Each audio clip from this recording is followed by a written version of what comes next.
From the outside, Kate's life looked perfect. She was young, beautiful in her own bold way, with a stable job and a social circle that most would envy. Sure, she was a little on the curvy side, but that didn't stop her from having a loyal fan base of admirers. The only thing she didn't have? A boyfriend. Her relationships never lasted more than 3 months. She always ended up leaving them. Some said she was selfish, others claimed she was too flirtatious. And they weren't wrong. Kate was picky because she believed she deserved the best. The guys she dated, too soft, too safe. Nice guys bored her. What she really wanted was danger, a twisted edge. Someone who felt like a beautiful disaster, a bad boy with a glint of madness behind his eyes. That kind of chaos thrilled her. Then one night, while scrolling through her phone before bed, something strange appeared. A flash of an ad, barely a second, but it stopped her cold. Soulmate P. Guaranteed love, 100%, but you must give up what you love most. Her heart skipped. Her loneliness whispered yes. Curious, desperate, reckless. She downloaded the app. The screen went black. Then a single sentence appeared, white text on pure darkness. Sacrifice the thing you love most, and we will give you the love you've been waiting for. But there was a catch. You had to truly love what you were willing to lose. Kate sat still for a moment. Her eyes didn't leave the screen. Sacrifice the thing you love most, and we will give you the love you've been waiting for? She read the line again, then slowly, with steady fingers, she typed, I choose my mother. She knew how cruel that was. Her mother was an elderly woman who was sick and bedridden. She couldn't do anything by herself anymore. Kate had to help with everything. Since she was a child, it had always been just the two of them. Her mother worked hard, gave up a lot, and raised her alone. Kate had never forgotten that. But she also hadn't forgotten the things her mother used to say.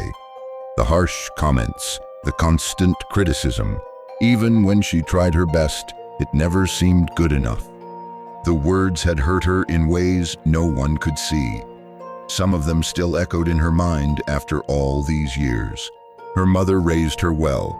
There was always food on the table, school fees were paid on time, and Kate never had to worry about clothes or bills growing up. But that didn't mean it was warm. Her mother had a sharp tongue, and she used it often. Whenever Kate made a mistake, no matter how small, she'd hear things like, You're lucky I didn't leave you like your father did. If I didn't have you, my life would have turned out better. Kate learned early that being taken care of didn't mean being loved, and the words stayed with her long after the bruises of childhood had faded, only they weren't on her skin. They were in her head. And now Kate was tired. She had her own life. She had dreams. She wanted love, real love, the kind that made her feel alive. But she also knew no man would want to be with someone who had this kind of burden. No one wanted to take care of an old, sick mother who couldn't even leave the house. Not the kind of man Kate was attracted to. Not someone exciting, dark, and dangerous.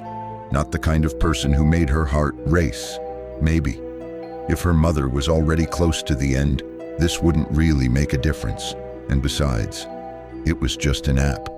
Just something weird on her phone, probably fake, probably nothing. She pressed the confirm button. The screen turned blood red. Then it went completely black. The next morning, her phone rang. It was the hospital. Her mother had collapsed during the night and was now in the ICU. The doctor said her heart had stopped, but there was no clear reason why. No major condition, no warning signs, just nothing. Kate didn't know what to think. She felt a cold, heavy feeling in her chest, part guilt, part fear, but also something else. A small part of her felt lighter, like something that had been weighing on her for years was suddenly gone. An hour later, her phone buzzed again. It was a message from the app. Your match has been found. First meeting today. She froze. Her mother was still in critical condition. She might not make it through the day, but the app had delivered what it promised. It had found her A match, someone perfect for her, someone who might finally understand her, someone exciting, someone real. She didn't know what kind of person she was about to meet. She didn't even know if she believed in any of this, but her body moved on its own. She showered, got dressed, put on makeup, and that evening, she left her house to meet the person the app said was her soulmate. The meeting location on the map looked like it was in the middle of the city, but when Kate arrived, it turned out to be an old, crumbling building, abandoned, silent, and surrounded by nothing but darkness. No streetlights, no cars, no people, not even the sound of birds. She stood there for a moment, staring up at the broken windows and graffiti-covered walls. And strangely, her heart was racing with excitement. This was exactly her type of thing. Weird, secretive, a little dangerous. It felt like something out of a story, and Kate had always wanted to live a story like this. Cafes and polite conversations were never her style. Ordinary guys bored her. She liked men who were dark, broken, a little unstable, men who felt like trouble. She looked at the time. 6:59 p.m. With a deep breath, she reached for the rusted door handle and pushed it open. The door groaned loudly as it swung inward. Inside, it was dark. The air smelled musty, like mold and dust that had been building up for years. Everything was covered in a thick layer of dirt. No lights, no sound, just shadows. But then, in the far corner of the room, someone was sitting. A man, an old man. He looked around 60. His clothes were worn and filthy. His skin was wrinkled, his face tired. His hair was greasy, sticking to his forehead, and his whole body gave off the stench of someone who hadn't bathed in days. When he saw her, he stood up right away. He moved toward her, way too close. Kate froze. Every instinct in her body told her something was wrong, but she couldn't move. He leaned in, way too close to her face, and whispered right next to her ear, "Thanks for giving up your mom. That's how you got me." Her breath caught. She stumbled backward. Who are you? Her voice was shaky. Fear surged through her chest like ice. The old man smiled and then let out a quiet laugh. Not loud, not mocking, just knowing. He looked into her eyes and said gently, calmly, "That app doesn't give you what you want. It gives you what you deserve."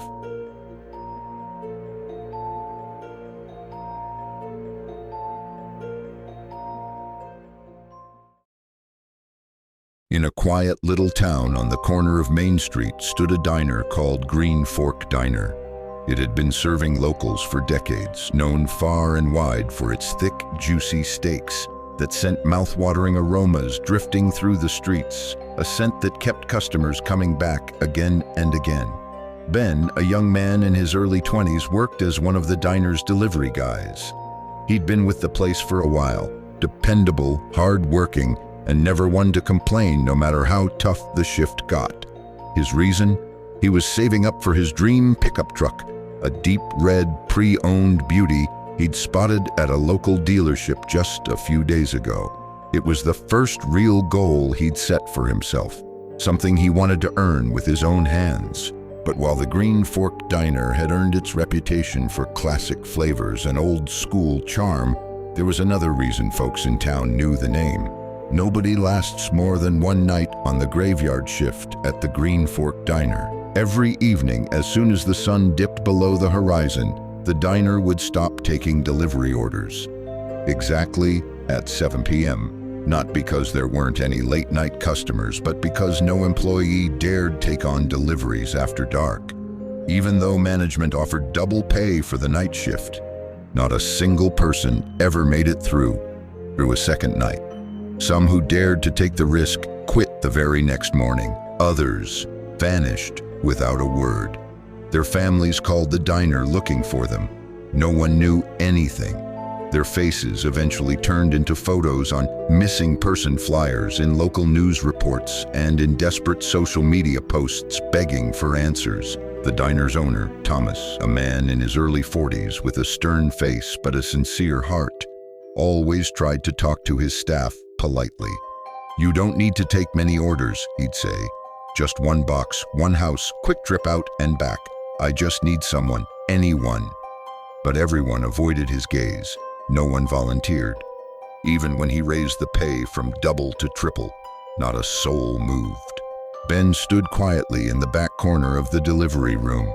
He looked at Thomas, whose face was a mix of disappointment and exhaustion. Then Ben glanced down at his phone, the balance in his account still far from enough to buy that pickup truck.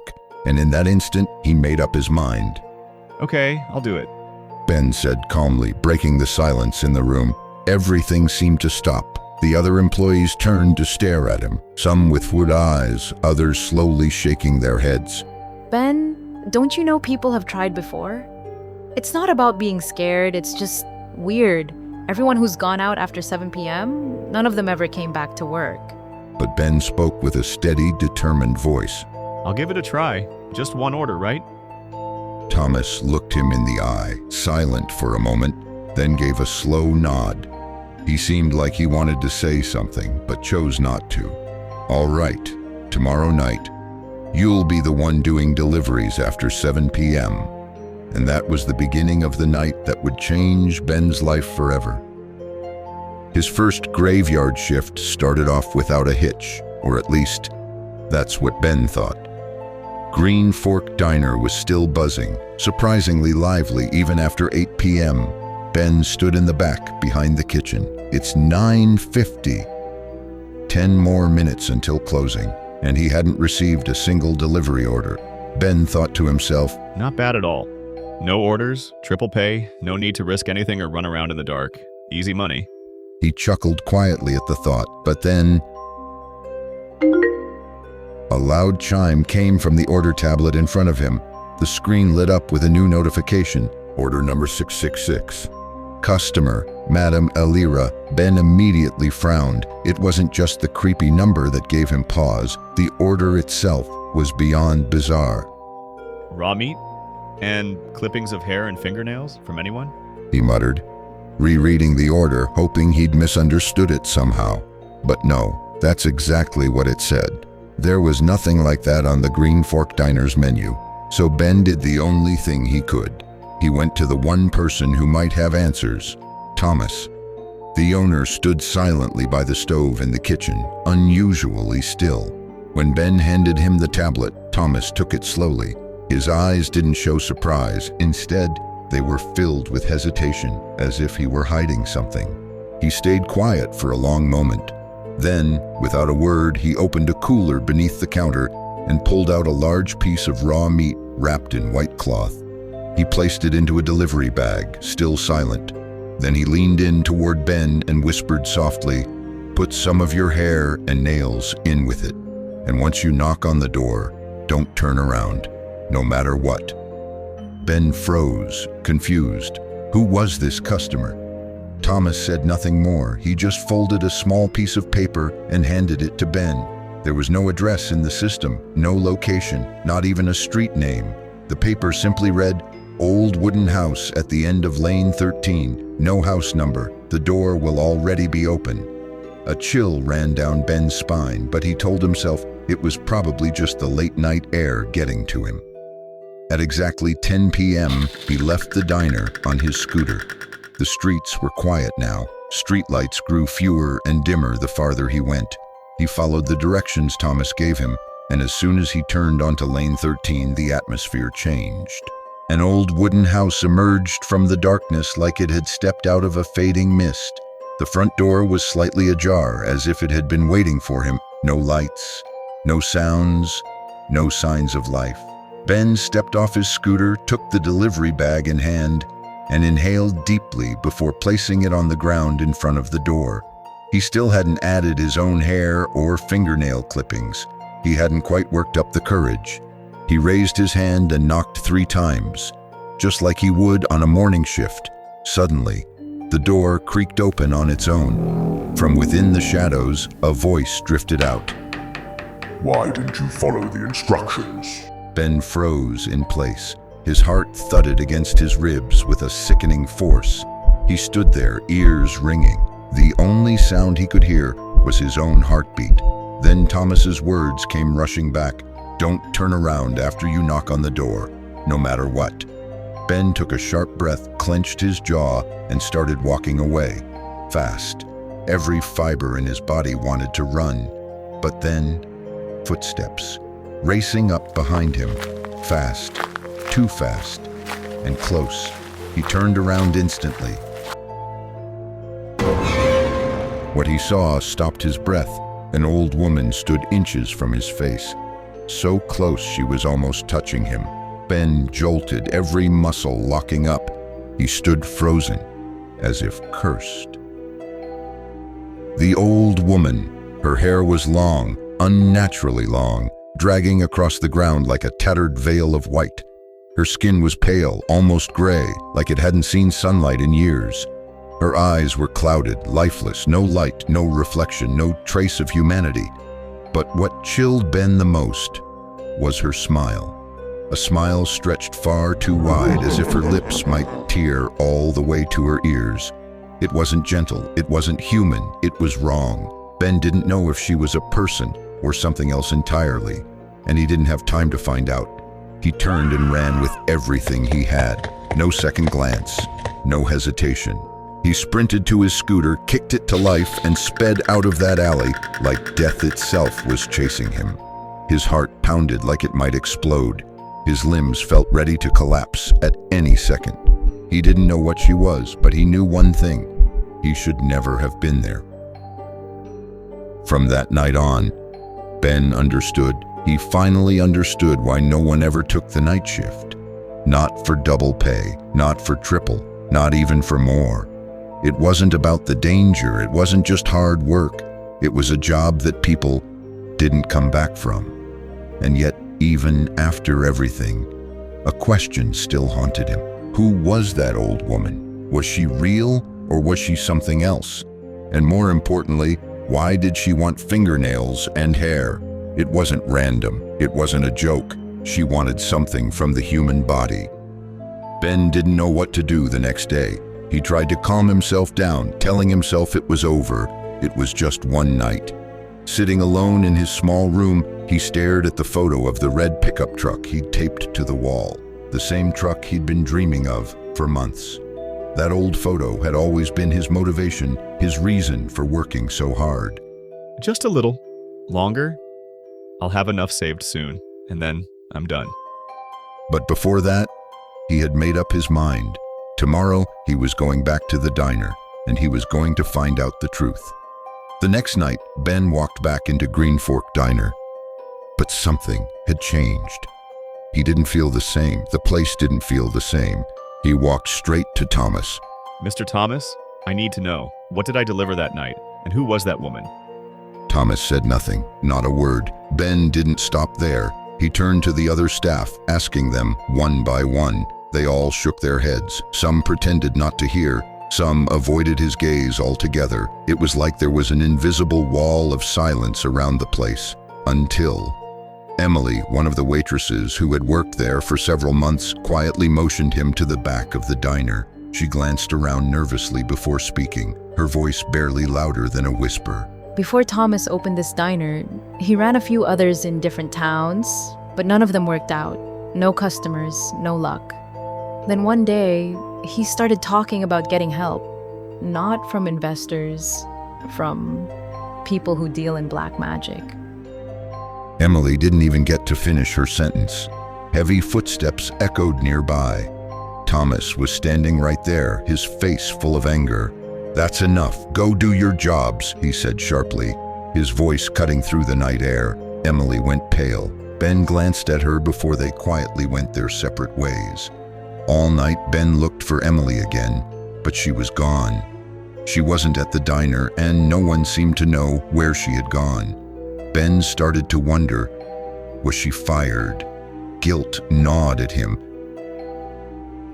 Just before 10 p.m., the order system dinged again, and this time Thomas handed it to him personally, without saying a word. Ben tried to read his expression, wondering if Thomas was still angry about his conversation with Emily.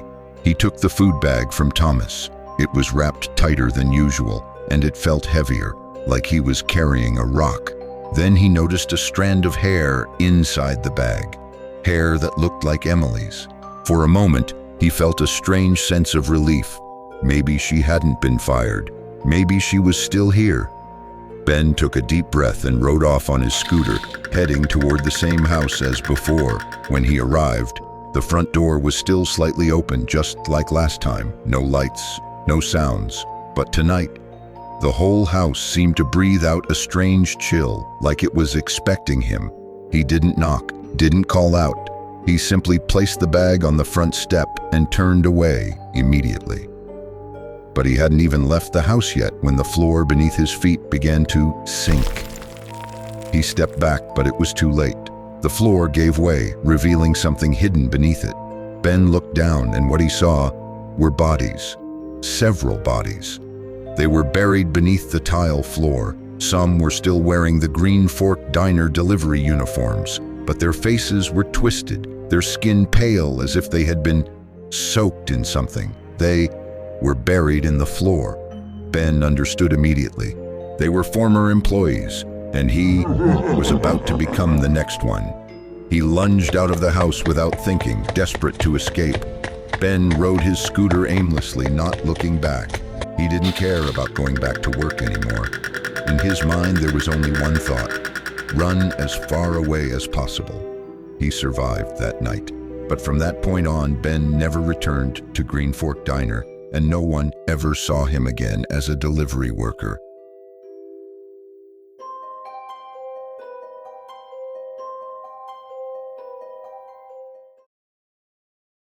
Terry was in his early 30s, but the weariness in his eyes made him look older than he was. His smile, the kind that said he'd given up a long time ago. Life hadn't broken him all at once. It wore him down piece by piece, mostly at work, mostly by people who smiled to his face and stabbed him in the back the moment he turned around. Whispers behind closed doors, loud enough to pierce his heart. Colleagues who once seemed trustworthy stealing credit for his work, like it was nothing. The office wasn't a team, it was a battleground, and there was no prize at the end of it. Just gossip, petty rivalries, constant fault-finding, and the kind of teamwork where everyone teams up against you. Terry felt like the world had betrayed him again and again. And then one day, sitting by the window of his cramped apartment, staring at the horizon, the question surfaced in his mind: why am I still here? The next morning, he walked into HR with a calm, unreadable expression and used every last day of vacation he had. By the following day, Terry was behind the wheel, driving out of the city, heading across the country. He wasn't going to a beach resort. He wasn't looking for tourist hotspots or comfort. His destination was something simpler: the woods. A quiet forest nestled behind a forgotten rural town in a state most people didn't even talk about.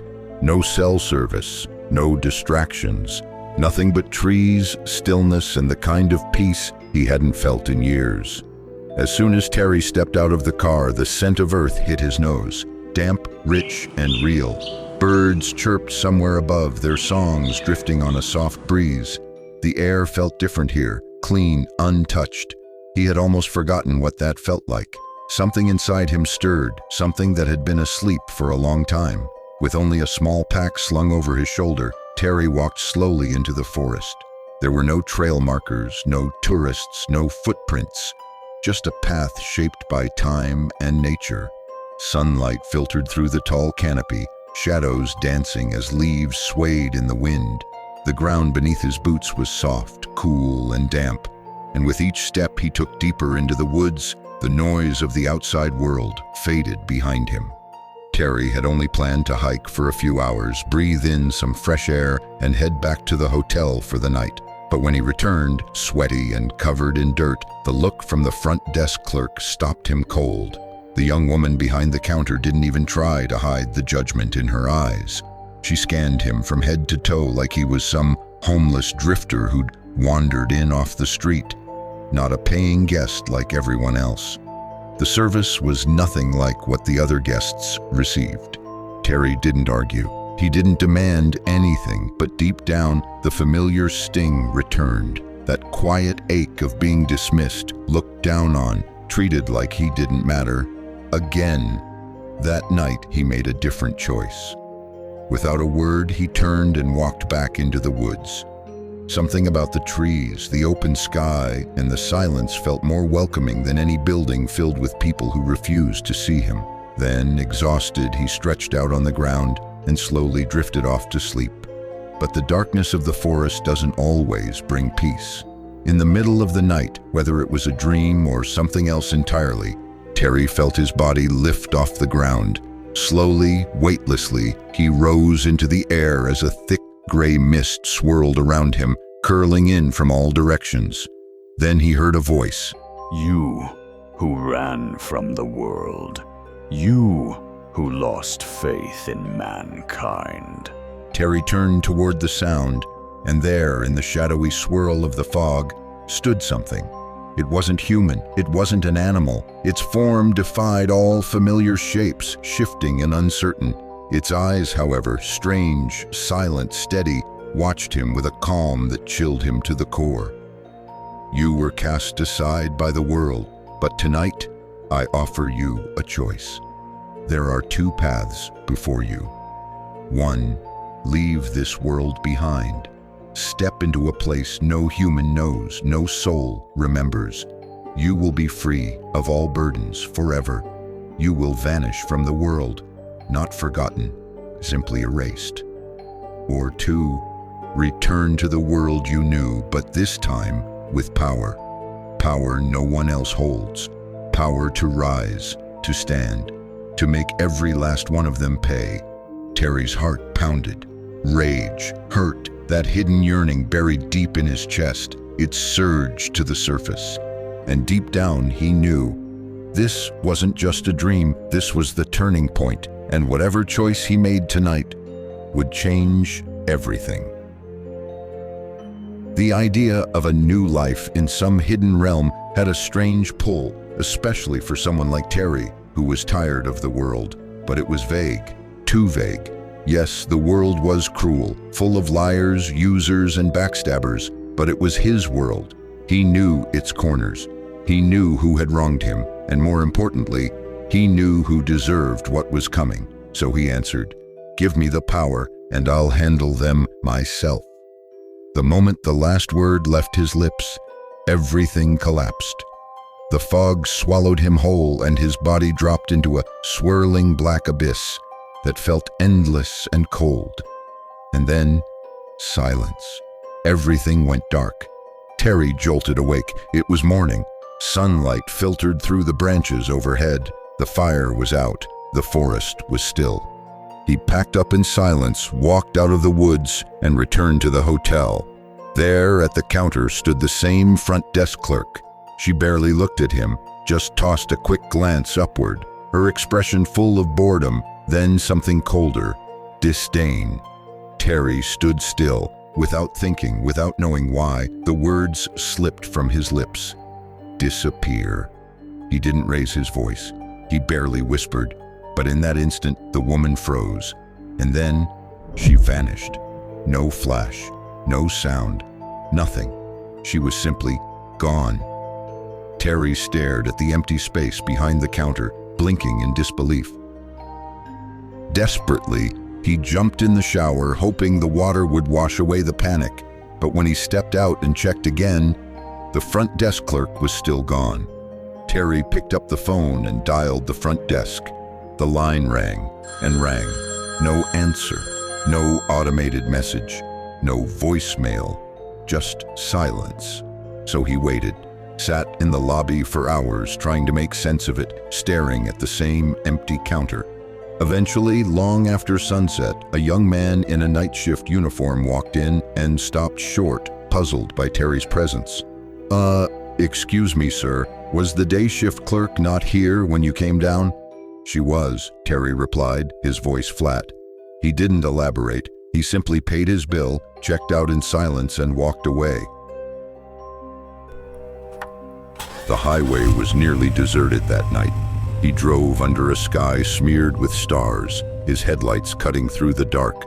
But then, roaring engines behind him, a group of teenagers in souped-up cars weaving between lanes, honking, shouting, laughing. Without thinking, again, He spoke. "Disappear." And they did. Gone. Just like that. No skid marks, no wreckage, no sound of retreating engines, just nothing. The road ahead stretched out, wide and silent. Terry gripped the wheel, staring at the emptiness, his breath shallow and quick. His hands trembled. He didn't know if it was magic or a curse. But one thing was certain. This wasn't a dream. The power he asked for had started working. He didn't know where they went. Dead, swallowed by some void between dimensions, erased from existence. But one thing was clear. This wasn't a curse. It was a tool to balance the scales, to make the world answer for everything it had done to him. At home, Terry picked up a fresh notebook. On the first page, he wrote in block letters, "People who need to pay." One by one, he added names, and next to each name, a memory. To outsiders, they were just co-workers, but to Terry, they were something else. Then came the final day of his vacation. Terry walked into the office, standing tall and unbothered, clean-cut, confident. The sliding doors opened with a hiss, and heads turned, and then a voice he knew too well, the voice that always came carrying a burden. John, the senior staffer who'd made a career out of dumping his workload on others, especially Terry. "Hey Terry, need you to send this report to the client, yeah? No one else has time. You're the only one not doing anything right now." Terry stared at him. Terry didn't even glance at the paperwork in John's hand. He looked him straight in the eye. "I'm busy." John flinched slightly, unsure whether to be offended or just stunned. Okay, whatever. The client's been complaining about the whole department anyway," he muttered before walking off to his usual group. But true to his nature, John didn't let it go. He immediately turned to gossip with another group nearby. Terry doesn't do shit. Vanishes for a few days, and now he thinks he gets to pick and choose. Guy like him won't ever be good for anything. Terry smiled, then said softly, "Disappear." And in that instant, John vanished, right there in the middle of the office, in front of everyone. He was gone, as if he'd never been there at all. A scream broke out. One of the women collapsed to the floor, hands shaking, her face pale. The team lead immediately called the police. Others rushed to contact headquarters, sweat beaded on everyone's foreheads. Some started checking the security footage with trembling fingers, but the cameras showed nothing. No exit, no struggle, just a single blank frame like he'd been wiped from reality. And in the middle of the chaos, Terry stood silently. He wasn't shocked, he wasn't sorry, but he felt satisfied. Terry now understood exactly how his power worked. And once he realized that the world had never been fair, he stopped holding back. He began dealing with his coworkers, one by one. Eventually, Terry didn't even bother hiding it anymore. He spoke the words right in front of those who mocked him or treated him like he was nothing. One senior employee snapped at Terry in front of everyone. "You ever think of helping someone else? All you do is your own stuff." Terry smiled and said softly, "Disappear." The man vanished, right in front of 3 coworkers. Screams echoed through the office floor. People started quitting. The ones who stayed never dared speak to Terry disrespectfully again. Then he started traveling. He drove back to his hometown, to the high school filled with bitter memories. A teacher who once screamed at him in front of the whole class. Terry whispered through the window, "Disappear." The kids froze as the teacher suddenly vanished. Terry walked away quietly like nothing had happened. He didn't need to see it with his own eyes. Just knowing meant another name was crossed off the list. But then things started to spiral out of control. One day he walked into a restaurant. A strange young man bumped into him without saying sorry. Terry felt a flicker of irritation and met his gaze. "Disappear." The man vanished right there in front of everyone. The sound of crashing dishes filled the air. They ran out of the restaurant like their lives depended on it. Terry began to laugh. "This is kind of fun." After that, he stopped writing names down. There were just too many. Now, whenever he got annoyed, anyone in the wrong place at the wrong time might just disappear from this world. News about Terry spread everywhere. From rumors, it became a wave. From a wave, it turned into fear. There were clips all over the internet, but no proof. The government started to take action. Cops who came to investigate began disappearing, one by one. Now even the police were afraid to get close to him. National security agencies moved in, but no one dared come close enough to hear his voice. All they knew was, if no crime happens, what charge can we pin on him? The first week, wherever Terry walked, people fled the area. Whole streets became empty houses. Shops closed down. Malls shut their doors. Schools announced indefinite closures. The entire city looked like a ghost town. He walked alone on the main streets. Terry was alone. The whole city was his now. No insults, no gossip. No one looked at him with disdain anymore. But it wasn't fun anymore. One night, Terry dreamed. He saw himself in the deep forest again. The mysterious presence that once gave him a choice appeared once more. It told him it was a being from another galaxy. Its species had a rule: never harm or experiment on any life form directly, unless that life form consents willingly. This galaxy had its own laws. On different levels of existence, the lowest species in intelligence could be used for experiments for knowledge, just like humans do with animals. And humans in this universe were ranked at the very bottom. So when humans sent people willingly, it was seen as consent. We only give power to those abandoned by the world, to be experimented on to create heaven or build their own hell. Terry froze. In his mind, he saw the faces of those he had told to disappear. They took those people to experiment in ways beyond human understanding, killing them, then reviving them to test again and again. Those people would reach the deepest pain and despair. No one truly dies. They just die and come back endlessly. Terry jolted awake in his room. Sweat soaked his body. His heart raced. Looking out the window, the whole city was still silent. No one was left. But a voice whispered softly in his head, "There are still billions of lives on this earth." After that night, every time Terry closed his eyes, he dreamed of the cruel experiments. Every night. There wasn't a single night he didn't have to endure it. He began to lose sleep, growing afraid. But the human body can't resist sleep forever, and every time he gave in, he was pulled back into the same nightmare, seeing the people he had sent to disappear being tortured in unspeakable ways. One night, the mysterious being appeared again in his dream. "We've noticed you're starting to break, Terry." Terry almost cried out. "Please stop. I won't say that word again. I've had enough." The being replied, "Very well. You have a choice. 1. You keep going, letting us experiment on the humans you choose. 2.